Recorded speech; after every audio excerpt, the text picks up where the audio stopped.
And I can tell you with no uncertainty that miracle cures are no laughing matter. I bid you good day, sir. Mr. Marston, good to see you. How have you been keeping? I'm well, Mr. Mr. West Dickens. Nigel West Dickens of East Cheap, London, New Waverly, New York, and Armadillo, New Austin. At your service. At my service. At everyone's service. At the service of science, of knowledge, of life. How are your wounds? Much, much better. But then they would be. Would be? I know a cure for all ailments, Mr. Marston. Ah, I'm sure you do. And I'm sure for just $2 an ounce, I could live forever. Oh, but for you, sir, I do a bulk discount rate of $1.95 an ounce. As long as you buy 100 ounces or more. That's a lot of immortality. Give it up, old man.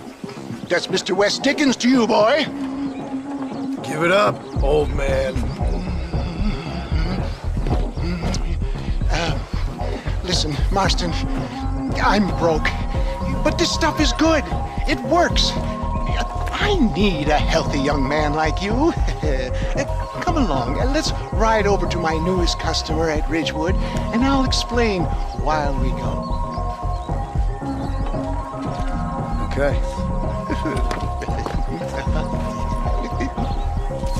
Head for Ridgewood Farm, John, and hurry. There are people there in dire need of my tonic.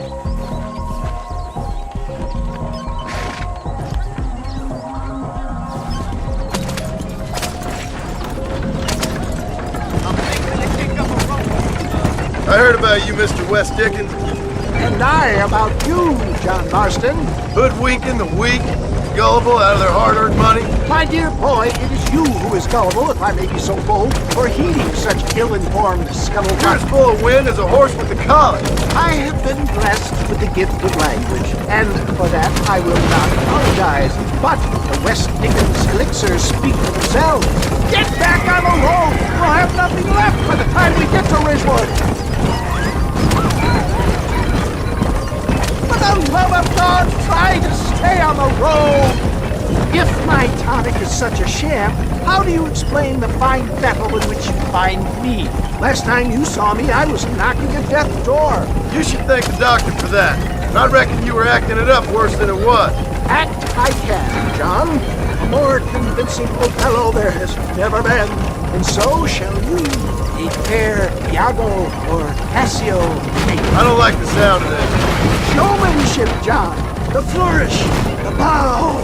We are operating in a competitive marketplace. Our product must stand out. And how does this involve me? We're going to use your God-given talents to our advantage. I'm really starting to regret I'll drop this. you off at the outskirts of Ridgewood. That way, it won't look like we came together. Once I'm set up, saunter nonchalantly into the crowd that is sure to be forming. Eventually, I will call you up to try my tonic. After extolling the virtues, I will have you perform a few feats of wonder to amaze and impress the pig. Such as? Oh, nothing out of the ordinary for a man in your line of work, I assure you. So it is all a sham. You hop out here, John. Follow me in on foot.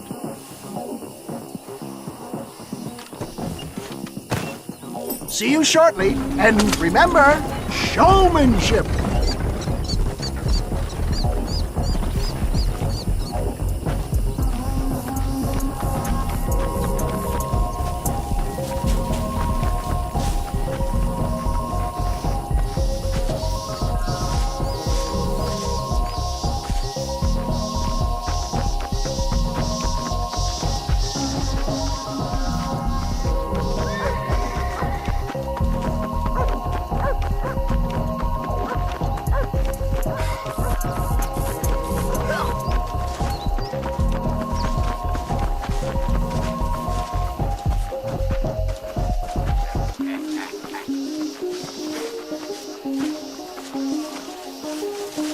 Ladies, gentlemen, this right here is the result of years of medical research. Friends, hard-working souls of Chola Springs, gather round, gather round. Do you suffer from rheumatism, lumbago, acute chronic sciatic, neurologic, or inflammatory pain?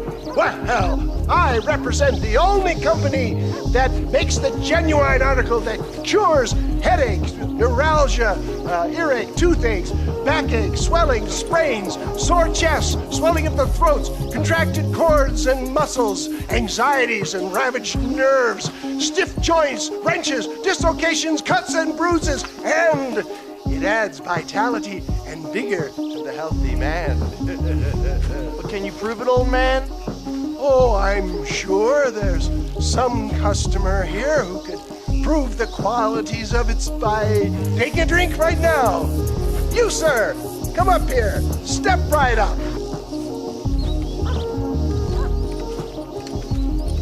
That's the spirit. Ladies and gentlemen, pay close attention.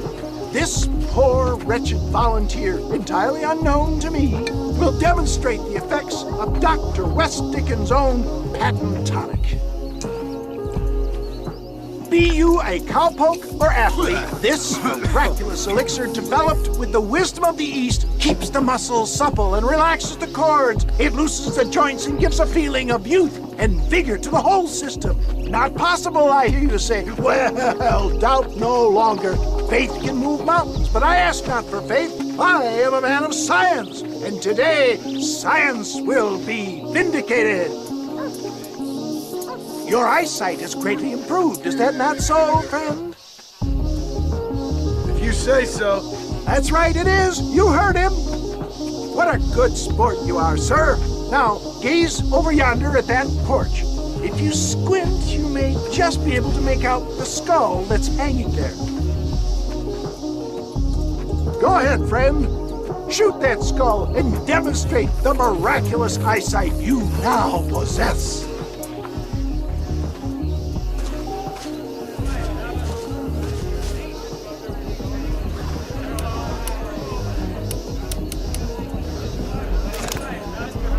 Come on, do not keep the crowd waiting. Remarkable! The eyesight of an eagle, granted by imbibing Dr. West Dickens' own patent tonic. Anybody can make that shot. This man is a fraud. If your eye's so damn sharp, why don't you try shooting my hat out of the air? My friends, our test case has been challenged to shoot a gentleman's hat out of the sky above our heads. You can police me, but you ain't fooling me. Right. Let's just see how sharp you is with a moving target. Steady yourself, stranger.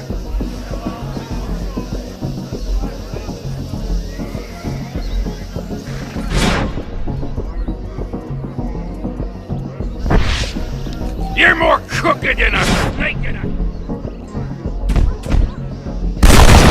Have you ever seen such an eye? Behold the power of the elixir, plucked out of the sky. Hey! Hey! What? You think you can put a hole in a man's hat and just walk away, do you? They don't work like that around here. Come on! Are you a man or not? A challenge of battle has been offered to our volunteer. Look at him! The tonic is coursing through his veins!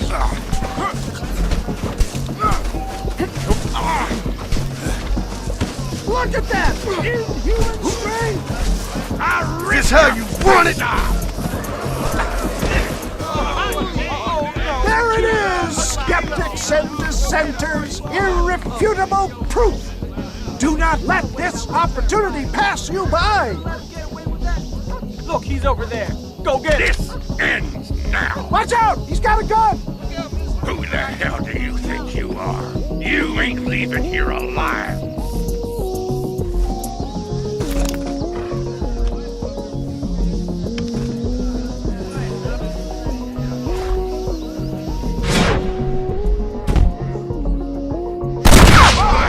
Marvelous shot, dear boy! The kind of deadly accuracy that can only be afforded by the West Dickens elixir. Come, I have plenty for all. Get out of here. Hey, where are you going? I want a bottle. You gave me a bottle. One of them, right? There's no harm in trying one bottle, I suppose. Well, I think that went kind of well, don't you? I'm just glad that my normal job involves either chasing after cattle or murderers. Not the likes of you, mister. Don't be like that. Now, if you'll excuse me, I'd like to say my goodbyes and head on back to the real world. Wait, sir. I've been thinking about your predicament, and I think I may have an idea. I've been thinking I could be your cunning Odysseus. Beware of the Greeks bearing gifts, sir. Williamson had better beware. We will make them into Trojans. I don't rightly get you. I want you to go and see my old friend Seth. He came across as a little curious, but I'm sure you two will get on. He's most often found at Coote's Chapel. He's very devout. Why see him? Because between him and me, we can get those gates to open for you, and you can walk right in, just like in Homer's great Trojan yarn! How are